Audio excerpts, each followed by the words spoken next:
A campfire, one of the most important things you need to learn how to make while out in the bush. A campfire can cook your food, it can keep you warm, it can manage the landscape, it can even light your pipe. Now in today's day and age, a simple Bic lighter or even a ferro rod are great and easy ways to get a campfire going. But I want to look at those old timers and how they made and managed fire in a harsh landscape. From the Indigenous people and their primitive fire making methods to the Europeans who came later. How did they go out into the bush and how did they survive with fire? And what can we learn from old historical accounts from the past? That's what I want to look at in this video, so stay tuned. Bushmen in Australia have a long history of using fire to survive the harsh landscape, just as most people who moved into the wilderness around the world have done the same.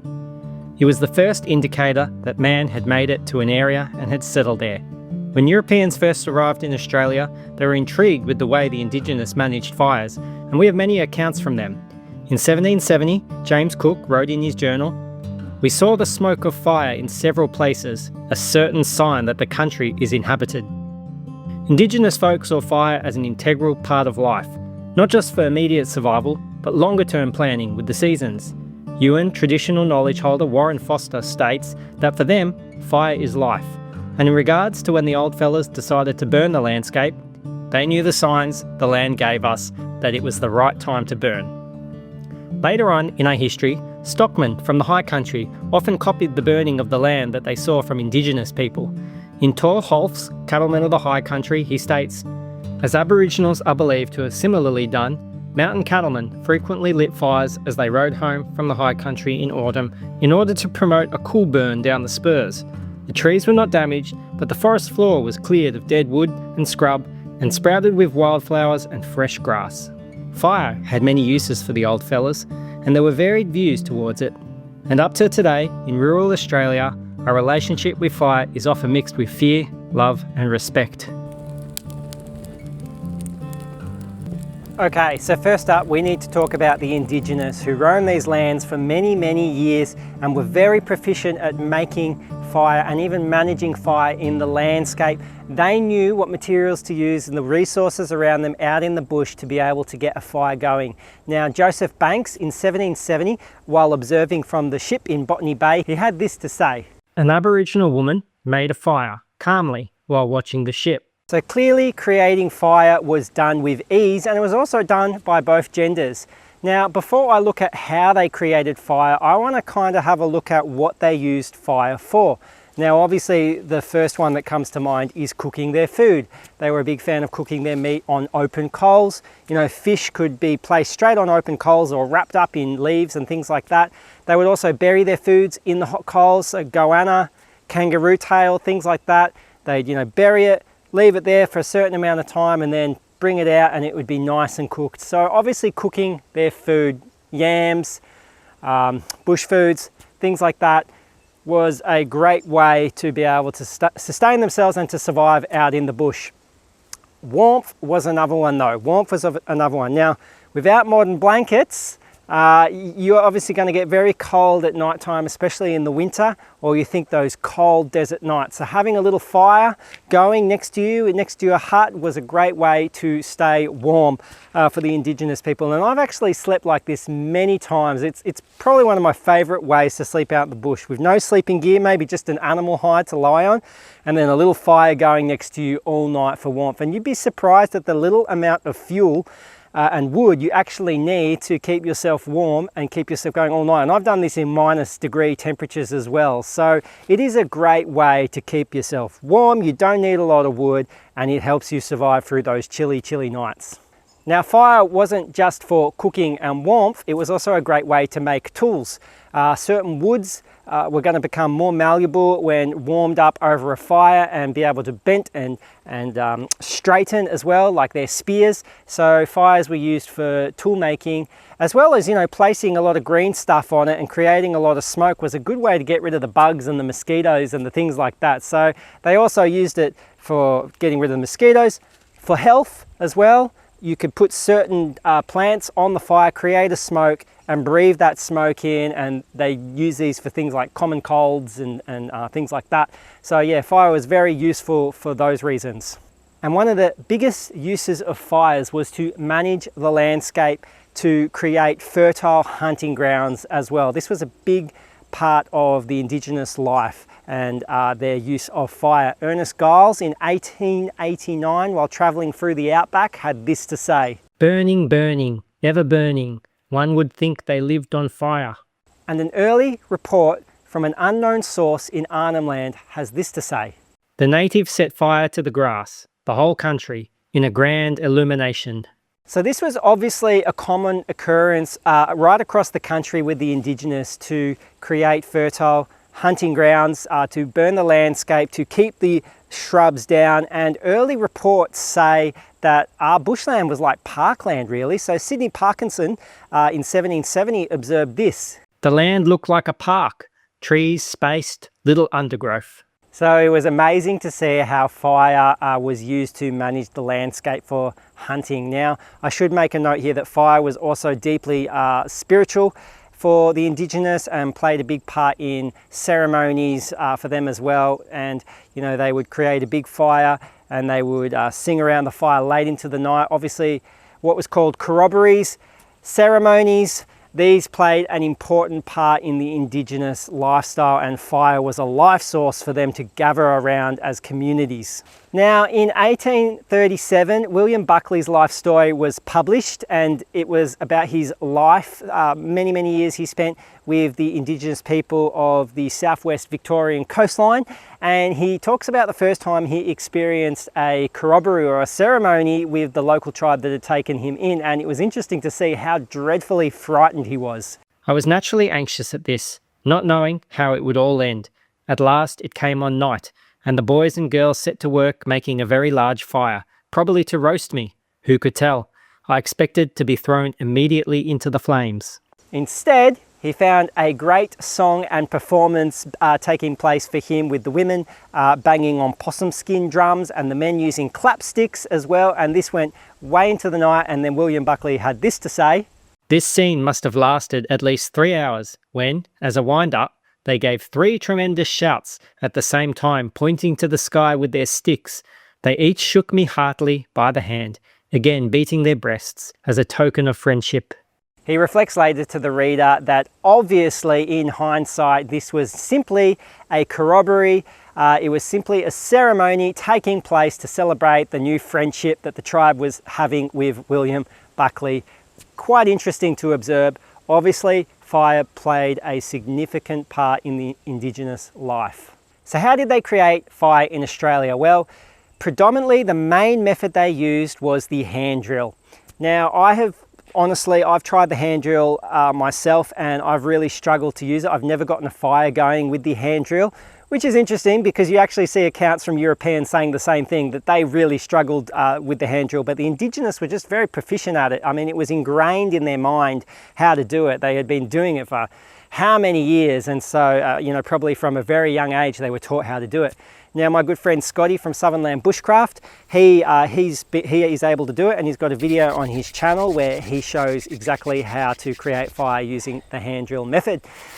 Basically, a softwood spindle would be used on a softwood baseboard, and basically using the motion of your hand to rub down the spindle so that the friction of the softwood spindle and the softwood baseboard would create an ember that they would be able to use to get a fire going. Again, Joseph Banks observes in 1770, "They get fire very expeditiously with 2 pieces of stick, pressing it upon the other, turn it round with the palms of their hands.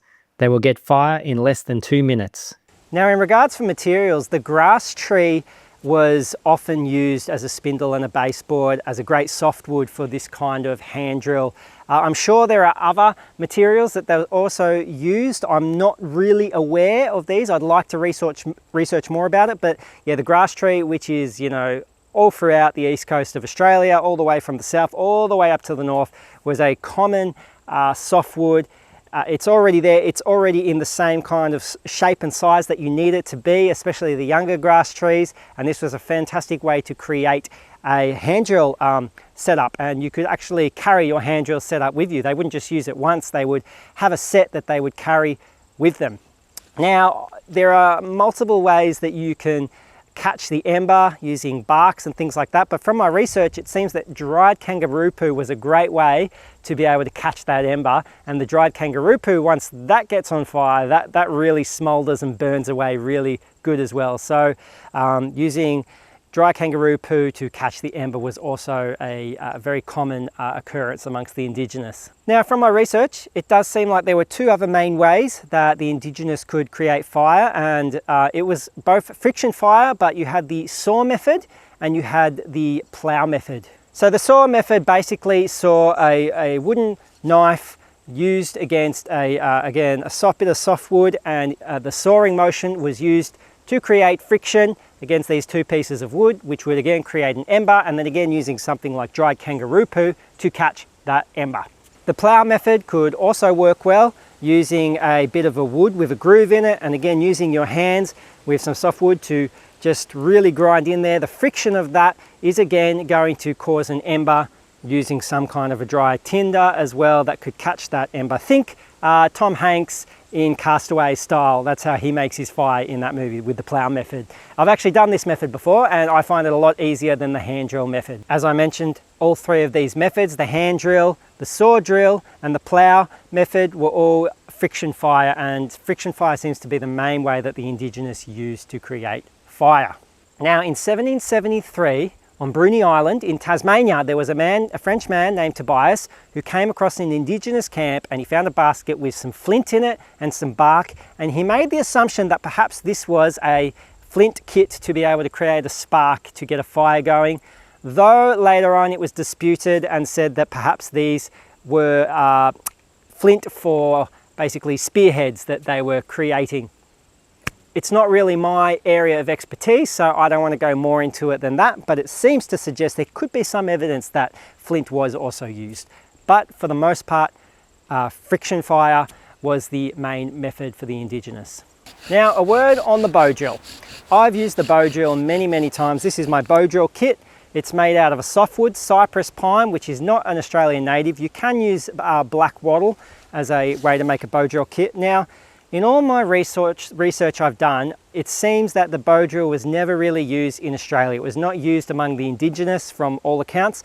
This was more of a Native American method of creating fire, and also in other places around the world, but it never seems to have transported to Australia. Even with the Europeans, they certainly really didn't use it. And you really only see the bow drill being used in Australia in modern times with bushcraft enthusiasts like myself who want to learn from different cultures around the world. But yeah, the bow drill method, which is my favorite way of making fire by friction, because it's probably the easiest, to be honest. Same thing, the motion of the spindle in the baseboard creates an ember, and instead though of using your hands, you use a bow, which is just more efficient. You use less energy, and you can really get some good force into the spindle to create an ember. I love using it out in the bush as a primitive way, but it really was not in our history in Australia. Now, fires were often left smouldering throughout the day, because totally putting the fire out and then having to start a whole new one by friction just was not efficient. Letting it smoulder all day, burying the hot coals in sand so that in the evening you could, get a fire going up again with a little bit of tinder, dried grass, dried bark, things like that. It was much more efficient than putting a fire out and putting it on and getting it going again. So, Indigenous campsites usually had a fire smouldering throughout most of the day when they were located in one area. But what about when they were moving from camp to camp? Transporting fire was just as important as learning to create fire. This was a great way to not have to constantly be using energy to create friction fire, but just to transport your fire nice and quickly from camp to camp. Now, throughout Australian history accounts, you have what was called the fire stick. The fire stick was a great way to be able to transport fire. In the 1800s, surveyor Robert Austin had this to say about observing the Indigenous people of Southwest Australia. If the necessary timber for manufacturing these fire sticks ever proved at all unsuitable through being wet or scarce, the lighted sticks would be carried along under the men's or women's cloaks.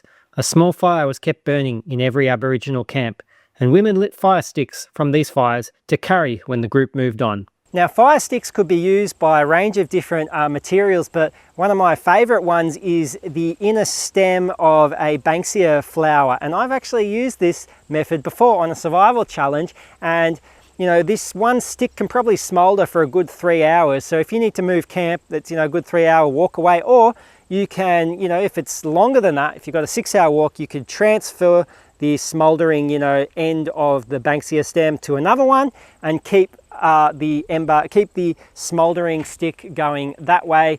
Sometimes they would put these in baskets, sometimes they would wrap them up in bark just to be able to keep the, you know, wind or water or anything like that off them. But the banksia stem from the banksia flower was a great way to use for a fire stick.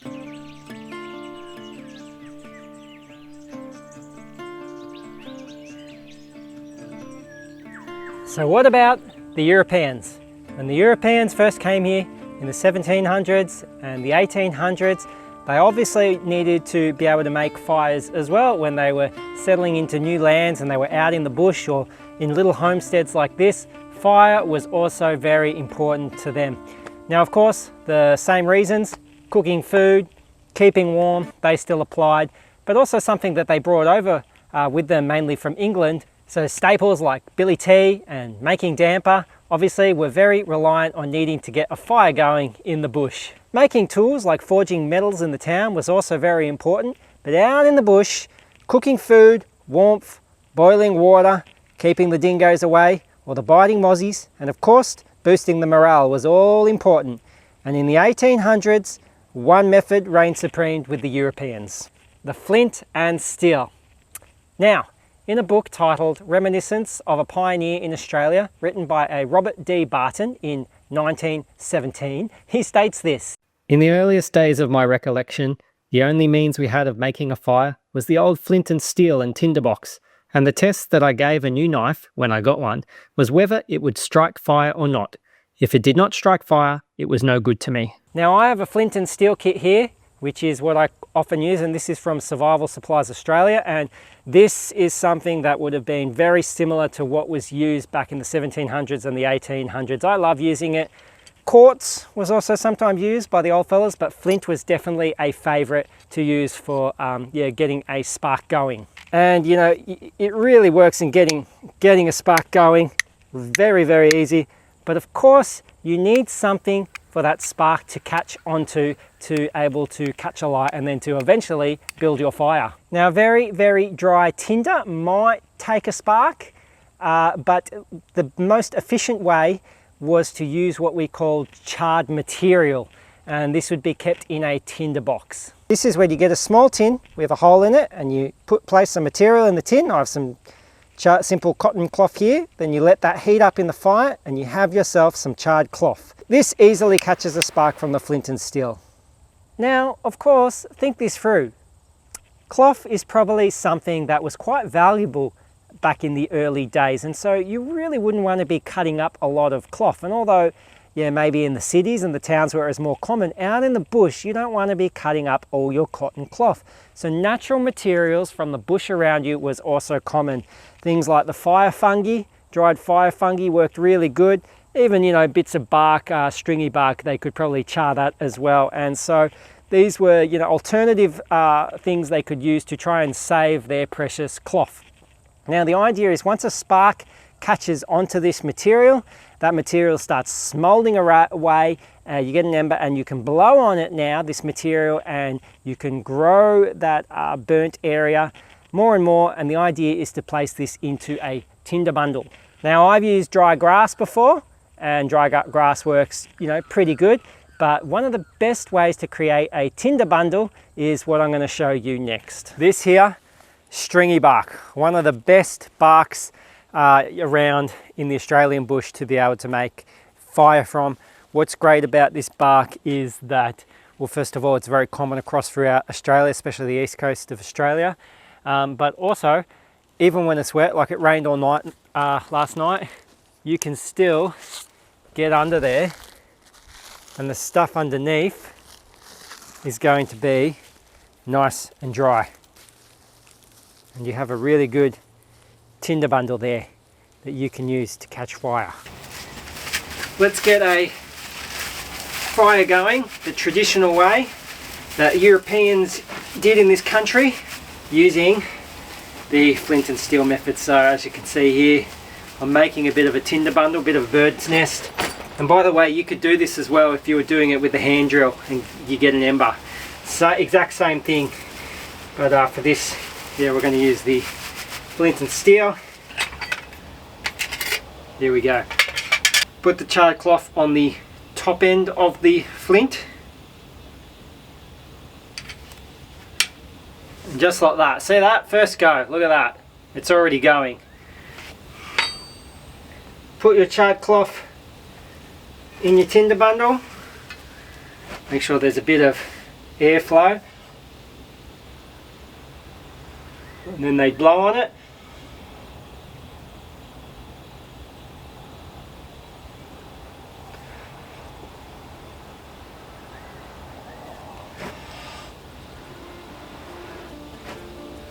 And there you have it. There's fire.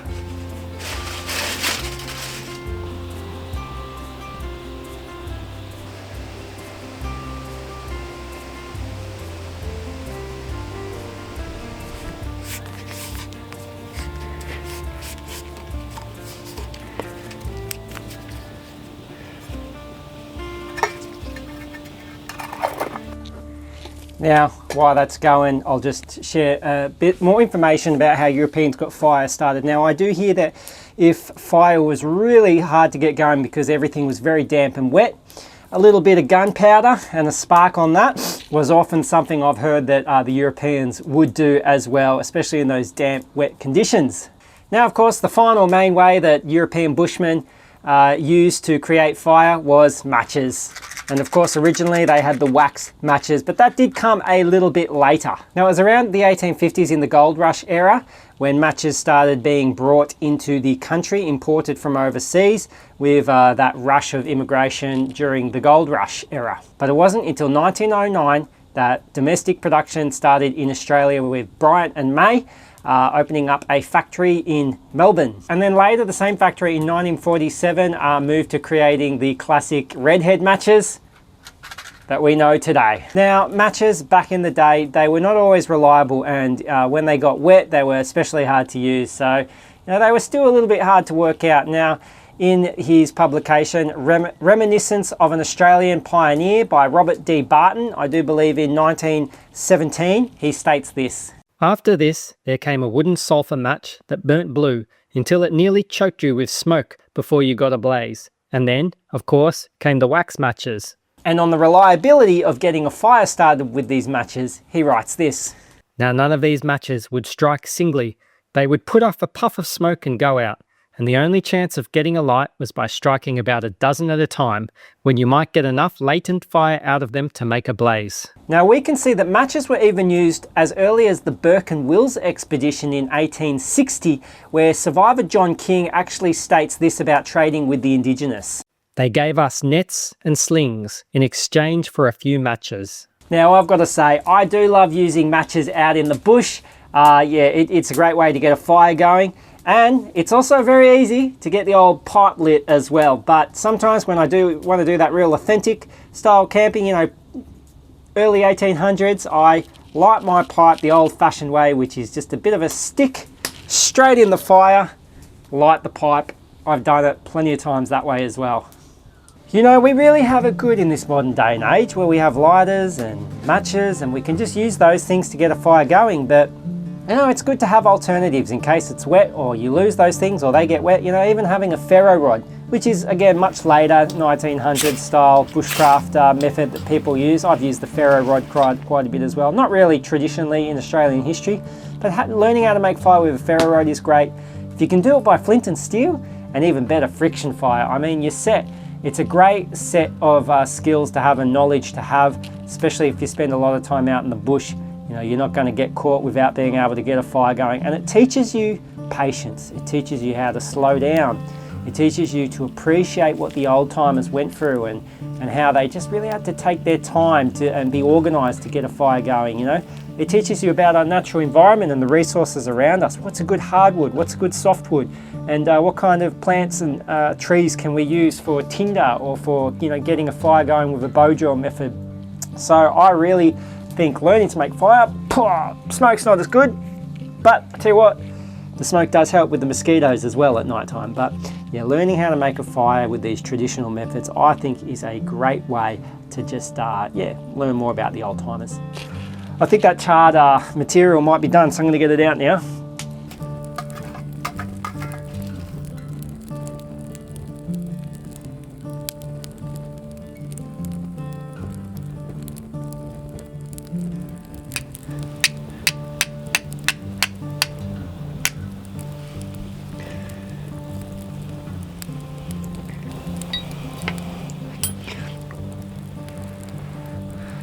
Thank you very much for watching this video, everyone. I hope you have enjoyed it. If you did like this video, make sure you give it a thumbs up, leave a comment. If you haven't subscribed, please subscribe. I've got plenty more videos coming this year on Australian history and educating on those topics.